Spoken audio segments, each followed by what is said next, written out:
So there we have it. Pickguard disconnected. See, we've got CTS pots here. We've got the orange drop capacitor. This is nice stuff in here.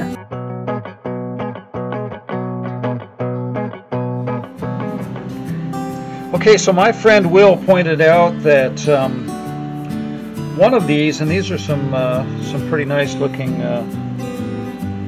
adjustment screws here for the intonation. But as you can see, one of those screws is interfering with this string when you thread the string up through.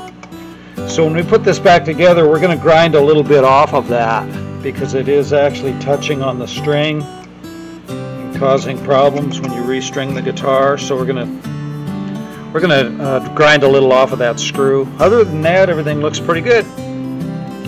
So we're going to take the strings off and then we'll go to the next step.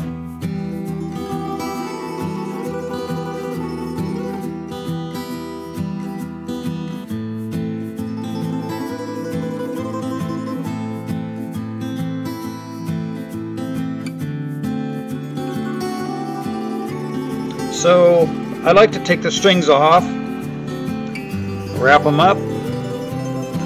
We're not going to put these back on. We're going to put new strings on the guitar when we're finished. But I like to save these, and I'm going to show you in another video why I like to save these. I like to save a few sets of them.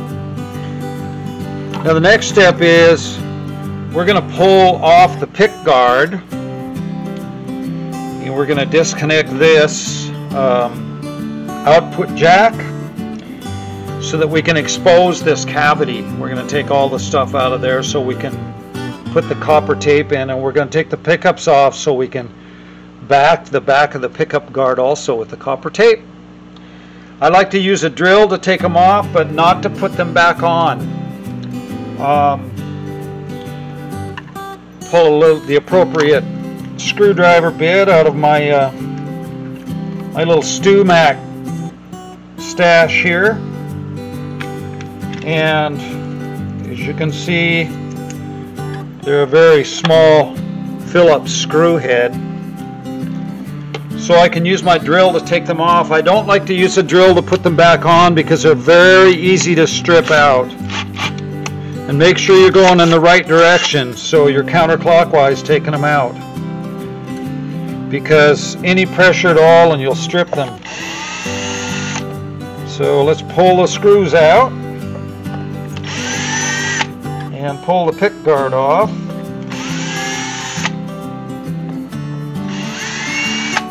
That one's stripped already. We'll show you how to fix that when we put the guitar back together.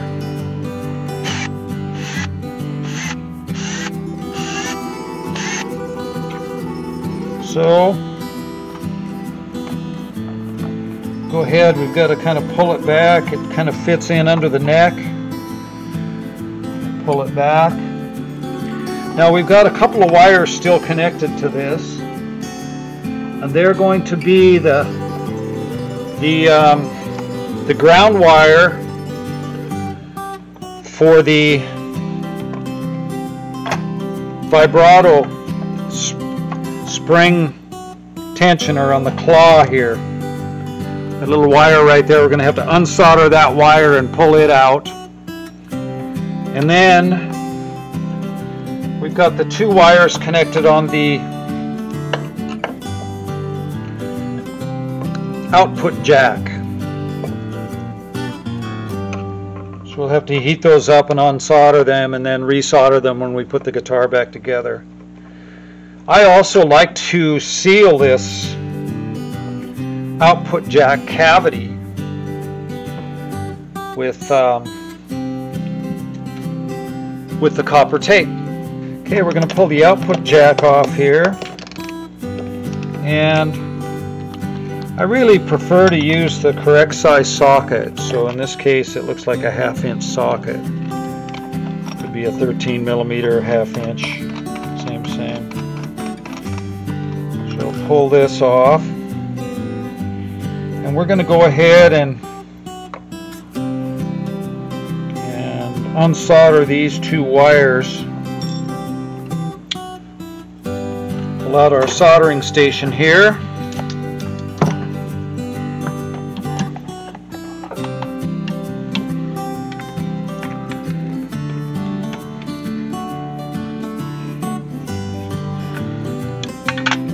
Things warm up for just a minute.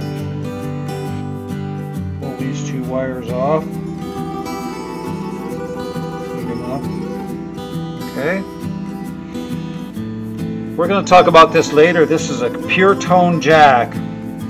It's a really cool jack. And if you have scratchiness when you plug your jack in and unplug it, we're gonna help you solve that problem. Okay.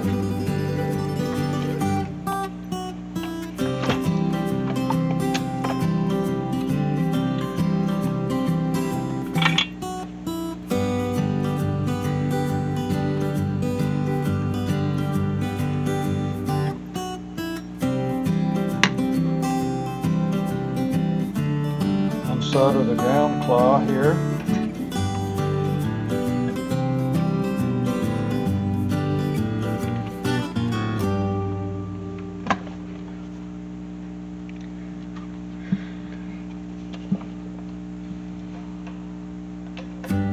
Okay, we've got that wire off.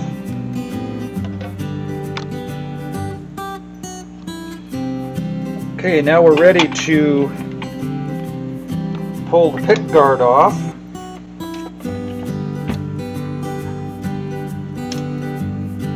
Push these wires out through that hole.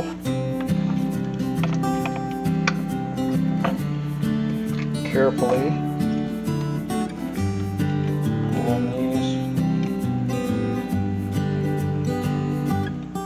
Come out of here. So there we have it. Pickguard disconnected. See, we've got CTS pots here. We've got the orange drop capacitor. This is nice stuff in here. Really nice switchcraft jack or switch, made in USA. Beautiful. Okay, we're going to fix this up too while we're at it.